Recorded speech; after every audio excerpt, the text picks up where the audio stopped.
what trends do you foresee shaping the future of the media industry, and how is your organization preparing to adapt to these changes? Absolutely, good question. I think the big trend that we're seeing is, number one, a lot more demand for representation in the media. I think representation is something that's often being, that's often discussed at a global stage. People want to be represented at the global stage. But I think even locally, there's questions around representation. There's questions around how do we shift media centers away from the urban centers to start to think about what's happening in local regions. I think we're going to see a lot more localization of media, particularly, I'm speaking from a Nigerian and African context, because right now, a lot of our media tends to be concentrated in the city centers, in the mega cities, in the big cities. But there's a lot that's happening in the rural areas, in more local regions. But I even think even in the bigger cities, the kind of media that we tend to produce at the moment is very much high level, what is happening more broadly. But I think people want more specificity. They want to know what is happening in their neighborhoods. And I think the second thing that we're going to see is, unfortunately, I think because of the ways in which, because of the combination of economic trends, but also the ways in which technology has decentralized the media landscape, I think we're going to be seeing a lot smaller newsrooms.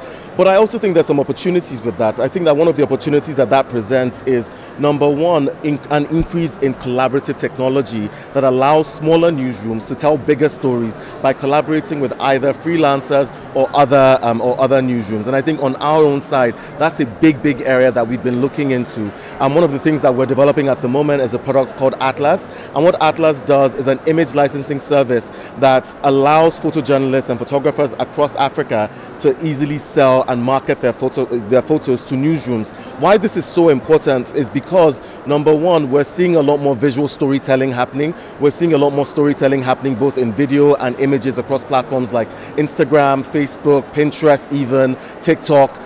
There's a big editorial shift towards more video, but video can be a challenge to produce. Images can be a challenge to source, especially for small newsrooms. Even traditional newsrooms have these challenges. But I think as we look at the trends and the ways in which technology is evolving, we are seeing opportunities for smaller newsrooms to collaborate, for smaller newsrooms to be able to work with freelancers. We're also seeing a rise in the number of people who are taking up freelancer jobs. Everyone, your audience is, turning into creators as well. There's a big creator economy that's emerging. And to us at the Republic, that's a big opportunity. And how we intend to respond to that opportunity is by creating platforms that can allow, more collaboration with freelancers, and that can make it a lot more easier for people to tell stories with very small teams. Because we think that that's a big area, and that's a big thing that's going to change or shape our media landscape in the years to come.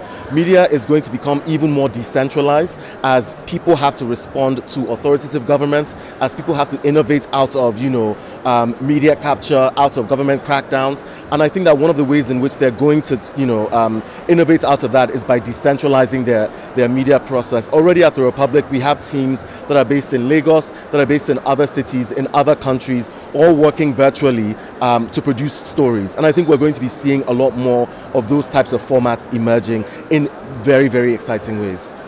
So you also mentioned that a lot of your audience is the young audience. Yes. Correct. So it's very important to instill media literacy in them. Correct. So how do you think that can be possible in today's technology era? Absolutely, and I think, as I mentioned earlier, that's a very good question. As I mentioned earlier, we do have an audience that's very young. We have an audience that's also very socially conscious or desires to be socially conscious. So already there's that demand to learn more and to understand more about how the media works. We do, however, live in very sensitive times. We often live in, you have instant feedback from audiences who may not necessarily understand the stories sometimes. But I think what is important is creating these avenues for audience engagement. And that's why audience engagement is actually one of the core aspects of our feedback process. Audience engagement can look like anything as small as having a comment section on your website.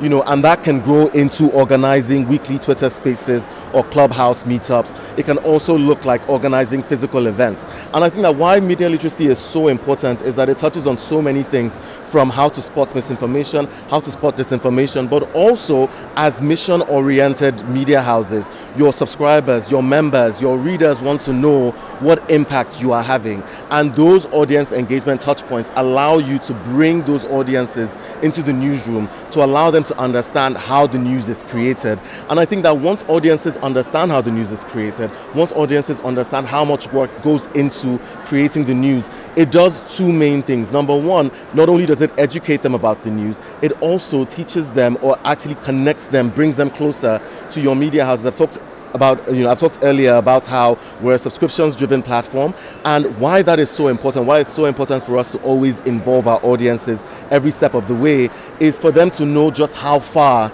their subscription goes. It's one thing to say, oh, your subscription funds journalists, it helps us tell our stories. It's another thing to see it in real time. It's another thing to attend an event and watch a journalist present and tell you how they were able to travel or how they were able to cover a particular story. Obviously, we live in a time where, and one of the things we're always joking about is, you might spend years working on a story that's going to be consumed in 7 minutes. So how do you bring audiences to that reality of, this isn't just a 7 minutes process. Sometimes the story takes years. And I think those audience engagement touchpoints are really crucial to bring in that context. I think media literacy oftentimes is misconstrued as teaching audiences about disinformation and misinformation. But oftentimes media literacy, I think, sometimes goes an even longer way when you're able to educate audiences on how the news gets produced. We live in an era where news is produced instantly, or has that illusion of being produced instantly. But I think oftentimes it's very important to let people into the back end to see how that news gets generated, so that people realize that there's no such thing as instant news. A lot of work and a lot of effort goes into that. But I think we've lost that context. I think a lot of audiences have lost that context, and I think it's really important to reestablish that context as oftentimes as possible. Thank you, sir. All right, thank you so much. Thank you so much. Thank you.